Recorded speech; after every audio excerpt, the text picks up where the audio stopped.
11 लाख वाले लगभग 3-3.5 लाख वाले पास हो गए। हमने कहा सीईटी कि दूसरा पेपर में बैठने दूसरा सेकंड पेपर में बैठने का मौका तो दे दो माने नौकरी को ना दे। सीईटी का एग्जाम लिया गया था, कॉमन इजिबिलिटी टेस्ट इस एग्जाम का पेंडिंग रखा गया था। सीईटी का मतलब ये था कि कॉमन इजिबिलिटी टेस्ट मतलब कि हमारा दूसरा एग्जाम हो रहा है, इसीलिए भाई हमारा पहला एग्जाम क्वालिफाई नेचर से क्लियर तो कर दिया, लेकिन क्लियर करने के बाद क्या कह रहे हैं कि 4 गुना बुलाएंगे। इसीलिए हमारी यही मांग है सरकार से कि हमें दूसरे पेपर में बैठने का मौका दो।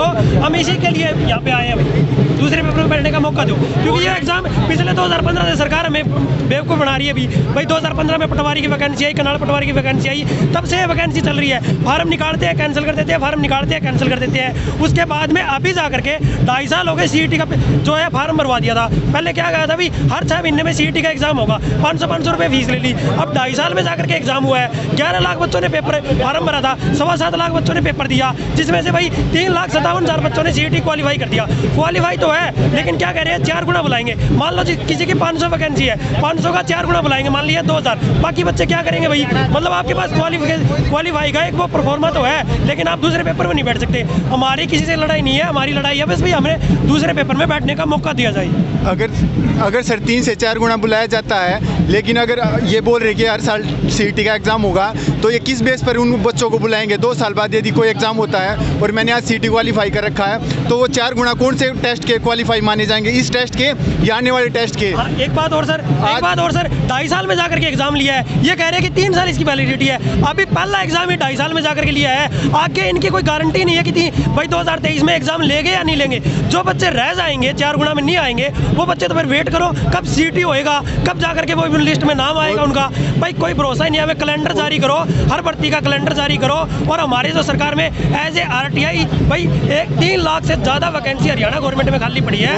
आपको क्या लगता है जो ये आप मांग उठा रहे हो, बेरोजगारों की बात लेके जा रहे हो, इससे आपकी मांगे पूरी हो जाएंगी? बिल्कुल होएगी, सरकार को सुननी पड़ेगी हमारी मांगे, क्योंकि हम बेरोजगार हैं। पिछले देखो भाई पहले कोरोना आ गया था, उसके बाद ये सीईटी का फार्म भरवा दिया, सारी वैकेंसी सीईटी के अंडर में कर दी, तब से बच्चे बेरोजगार घूम रहे हैं। और जो हमारा हरियाणा पुलिस का रिजल्ट है वो पेंडिंग अटका हुआ है, उनकी ज्वाइनिंग भी नहीं हो पा रही है, कोर्ट केस चल रहा है। और हमारा सीईटी का जो मुद्दा है क्वालिफाई को लेकर के, उसका भी कोर्ट केस चल रहा है। जब तक जो नवीन जैन ने मुद्दा उठाया है, क्या नवीन जैन को लगता है कि तुम्हें सरकारी नौकरी के लिए बुलाया गया है, आगे चल के ये मिल जाएंगी? देखो भाई, देखो जी, ये तो है भाई सरकार की बातें, भाई आगे जाके मिल के की हम अपने हक की आवाज़ बिल्कुल उठाएंगे। भाई हमारे हक की आवाज़ है कि भाई सीईटी क्वालिफाई करो। हम भाई जहाँ पे बेरोजगारों की बात होगी, हम बेरोजगारों की लड़ाई है ये, ना कि किसी पार्टी की लड़ाई, ना कि किसी मुद्दे की लड़ाई। ये लड़ाई है हमारी बेरोजगार की। हम बेरोजगार हैं, हमें रोजगार चाहिए सरकार से बस। हम नवीन जैन के समर्थक नहीं, हम अपनी मांगों के लिए आए हुए हैं यहाँ पर। हम किसी के पीछे आए हुए नहीं है, भीड़ नहीं हम किसी की, हम अपनी मांग के लिए हम खुद आए हुए हैं। और ये बात आप सरकार से हम पूछना चाहेंगे कि 3 से 4 गुना के लिए इन्होंने बोला है, लेकिन जो अगली बार ये 3 साल की वैलिडिटी बोल रहे हैं सीईटी की, आज जो सीईटी हुआ है और जो 1 साल बाद हो गया, 6 महीने बाद, ये इनको भी पता है कि लेंगे या नहीं लेंगे। लेकिन जैसा ये कह रहे लेंगे, तो ये कौन से सीईटी की मेरिट के बेस पर 4 गुना बच्चों को बुलाएंगे? क्या आज जो सीईटी हुआ है उसके मेरिट के बेस पर 4 गुना बच्चों को, या जो 1 साल बाद होगा उसकी मेरिट के बेस के बच्चों पर 4 गुना बुलाएंगे? और हर एक एग्जाम में 10 से 15 गुना बच्चों को बुलाया जाता है। लेकिन क्या सर, रेवेन्यू कलर का एग्जाम हुआ था सर, उसमें 30 गुना बुलाए गए थे सर, 30 गुना फाइनल कट ऑफ में 30 गुना, डॉक्यूमेंट वेरिफिकेशन का 30 गुना बुलाए गए थे। सीईटी में तो एक एग्जाम और होना है सर, तो हमको लिए 4 गुना क्यों बुला रहे हैं सर? रेवेन्यू कलर के में सब 30 गुना बुला रहे हैं और सीईटी के लिए 4 गुना। आप भी बोलो भाई, सारे बोलने दो। जो भी कोई एग्जाम हुआ है, कंडीशन नहीं होती। बाहर के स्टेट एग्जाम मतलब पैट का एग्जाम होता है 20 गुना बुलाओ, थोड़ा कंडीशन नहीं होती कि 40-50% नंबर लेना है। यहाँ पर कंडीशन टेकेगी पहले, उसके बाद के बोला 4 गुना, फिर पोस्ट 20 वैकेंसी 80 बार घूमे जाएंगे, 4 वैकेंसी तो 16,000 बार घूमे जाएंगे, तो 3.5 लाख बार पास हुए हैं। 3.5 मतलब 50,000 बच्चे हैं, जो कुछ थोड़ा बहुत मिल जाएगा कैटेगरी में, वो भी ना कि जनरल वाला बच्चा वो भी नहीं मिलना। ये बात मैंने 2014-15 तो वैकेंसी है, बार बार रीएड होते आए हुए, ये वैकेंसी वो खत्म हो जाएगी। जब इन्होंने क्वालिफाई कर ही दिया, तो फिर 4 गुना का मतलब क्या बनता है? सर जी ये बात है, सीईटी क्वालिफाई होना चाहिए जी।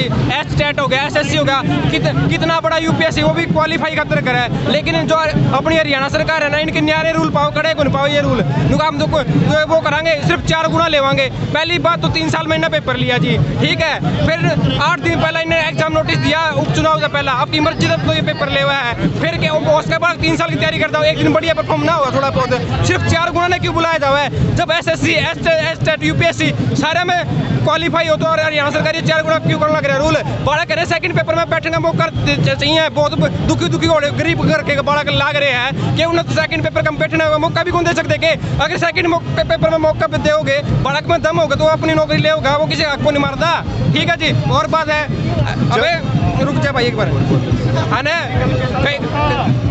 जो ये बेरोजगारों की बारात लेके जाओगे, इसमें जो आपने सरकार से मांगे रखी हैं, जो आगे चल के क्या आपको लग रहा है मिल जाएंगे? हाँ जी, हमें पूरा विश्वास है जी, हमें हमारी मांगे जरूर मिलेगी। और पहली बात, हम कोई पॉलिटिकल बंदे से जुड़े नहीं हुए जी, सारे है ना पढ़ने वाले बच्चे हैं, मजबूरी में आना पड़ रहा है यहाँ पे। अगर सरकार सीटी क्वालिफाई करते तो उन्हें सारे बच्चे घर पे पढ़ के राजी है, कोई ये नहीं सोचते ना भाई पॉलिटिकल मुद्दा है, बच्चे भीड़ इकट्ठी रखी है, भीड़ इकट्ठी करी को नहीं भाई, सारे बालक है 5-5 साल तक तैयारी करने लग रहे हैं जी। सिर्फ हम यूँ कहा कि सरकार ने अपना रुख अड़ियल रखा है कि हम झुका को नहीं, 4 गुना रखेंगे, किसी भी स्टेट में रूल को नहीं, पूरा इंडिया में 4 गुना होना चाहिए। हम ये चाहेंगे कि सीटी क्वालिफाई हो, 11-11.5 लाख बालक में 3 लाख बालक पेपर दोगे, उनका पेपर लेस कर आराम है। पहला मैं बताऊं जी, सीटी तो पहला 50 पोस्ट खतर भी 10-10 लाख बालक ने बुलाया करते, ये कोरोना के बाद 3 साल में तो पेपर हुआ है, और 3 लाख बालक है, इतने लंबा टाइम तक तैयारी करना करे। और बताऊं, हरियाणा सरकार का ना तो कोई सिलेबस ना कोई पैटर्न है, सारे का सिलेबस भी है, पैटर्न भी है, एग्जाम कैलेंडर भी है, ये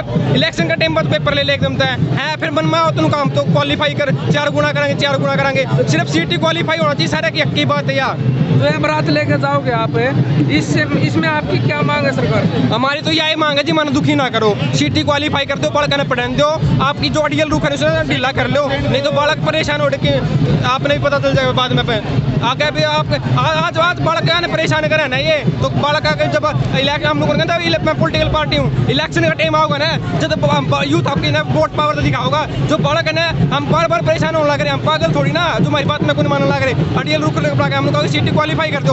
अगर आज माना परेशान करें तो बच्चे अपनी वोट की चोट से ना सरकार को बताएंगे कि हमारी बात को सर हमारी समस्या ये है कि हमें सीटी क्वालिफाई चाहिए। जो बच्चे प्री क्लियर कर देते हैं, प्री के बाद मेंस में बैठने का मौका सबको मिलता है, बस यही है कि जो बच्चे तैयारी कर रहे हैं उनको प्री क्लियर करके मेंस में बैठने का मौका दे दिया जाए। और जो बच्चे इतने ज़्यादा नहीं है, ये कह रहे हैं कि भीड़ को कम करना, भीड़ कम हो चुकी है, 3,57,000 बच्चे हैं, ये जो ज़्यादा नहीं है, एक शिफ्ट में सरकार पेपर करवा सकती है और जो आराम से बैठ सकते हैं उनमें कोई प्रॉब्लम नहीं है।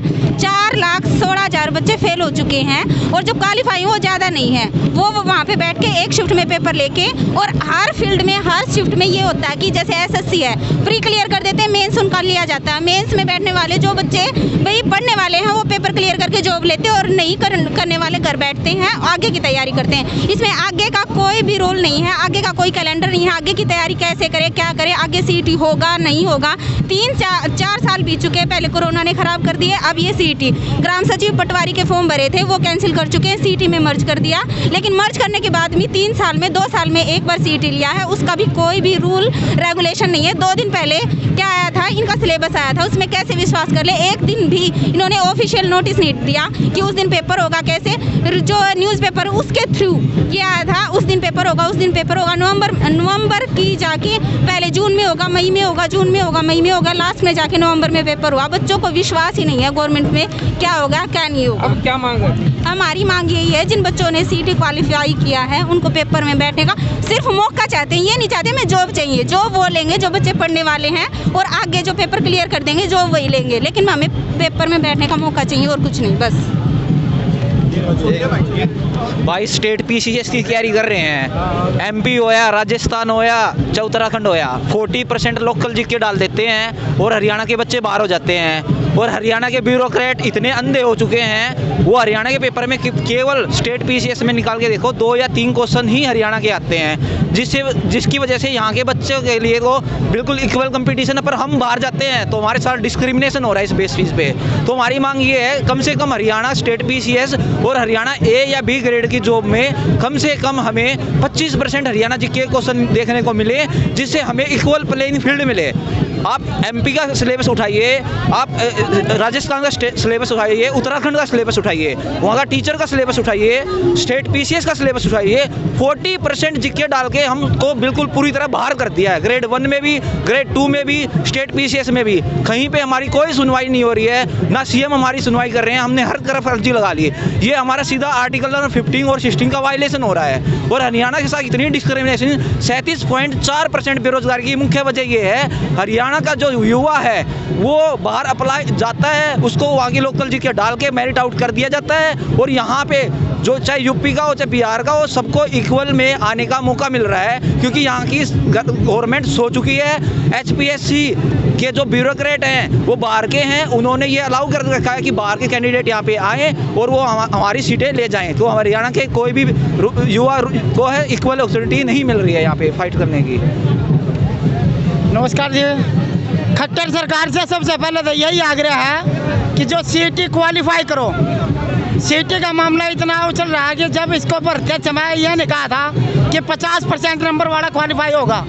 अगर यह कह देते तो कम से कम आधे से ज़्यादा तो फार्म भर के पैसा वेस्ट ही ना करते। तो अब यह कंडीशन अपना रहे हैं। मेरा तो एक और चेतावनी है खट्टर साहब, पहले अपने मंत्रिमंडल से ही आप इस सीईटी को क्वालिफाई करा के दिखाओ, तब हम ये बेरोजगार युवा सीईटी को 100% नंबर भी लेने में सक्षम रहेंगे। एक भी अगर मंत्री सीईटी को क्वालिफाई भी कर देता है तो हम उसको प्रधानमंत्री का दर्जा दे देंगे। यह सबसे पहले सरासर गलत है। सीईटी क्वालिफाई होना चाहिए। और एक जो ये मुद्दा उठ रहा है खेल मंत्री वाला, इसके बारे में आप क्या कहना चाहोगे? खेल मंत्री ने जो भी किया वो बहुत ही गलत किया। उसकी एक एसआईटी गठित होनी चाहिए हाई कोर्ट के जजेस द्वारा, और जो भी उसमें दोषी पाया जाए। हम यह नहीं कहते कि उस लड़की का बचाव कर रहा है। अगर लड़की दोषी है तो उसको सजा मिले, और लड़की दोषी, उस खेल मंत्री दोषी है तो उसको सजा मिलनी चाहिए, अच्छे से उसकी इंक्वायरी हो। ये तो नवीन जैन बार बार बोल रहे हैं और खट्टर साहब बोल रहे हैं कि अगर आरोप लगाने से दोषी नहीं होता, उसके बारे में क्या कहना था? खट्टर साहब की यह बिल्कुल एक बहुत ही गलत धारणा है। ऐसे बेवजह किसी पे आरोप नहीं लगा सकता कोई भी। उस लड़की ने मेरे पे आरोप नहीं लगाया, आप पे आरोप नहीं लगाया, हजारों बेरोजगारों पे आरोप नहीं लगाया, उसी पे आरोप क्यों लगाया? उससे पहले क्यों नहीं आरोप लगाया? अभी क्यों आरोप लगा रही है वो? उसके साथ कुछ गलत हुआ है तभी तो उसने कहा है। उसने खट्टर साहब का नाम नहीं लिया, प्रधानमंत्री मोदी साहब का नाम नहीं लिया, एक अकेले खेल मंत्री संदीप सिंह का नाम क्यों लिया? यह सोचने योग्य विचार है। इसके एक एसआईटी गठित होनी चाहिए और अच्छे से जो भी दोषी पाया जाए उसके खिलाफ सख्त से सख्त कार्रवाई अमल में लाई जाए। मुख्यमंत्री साहब, फिर से कह रहा हूँ कि सीईटी को क्वालिफाई करो, वरना आने वाले चुनाव में इस सरकार को बहुत ही नुकसान उठाना पड़ेगा। तो अब एक बात और, सरकारी बंदड़ा बन के कैसा महसूस हो रहा है? सरकारी बंदा बन के बहुत ही अच्छा महसूस हो रहा है। ऐसा महसूस तो प्राइवेट बन के भी ना हुआ है। ओम प्रकाश धनखड़ ने वादा कराया था 8 साल पहले, जब तो नूरो आया करते हमारी सरकार बनवा दो तो हमने रोजगार देंगे, रोजगार बन के तो हम ब्याह जाओगे, और आज उस पर कोई अमल नहीं ला रहे। एक से एक झूठ ये बीजेपी के मंत्री और बीजेपी के खुद मुख्यमंत्री बोल रहे हैं। ये सरासर गलत कर रहे हैं जनता के साथ। जय हिंद, जय भारत।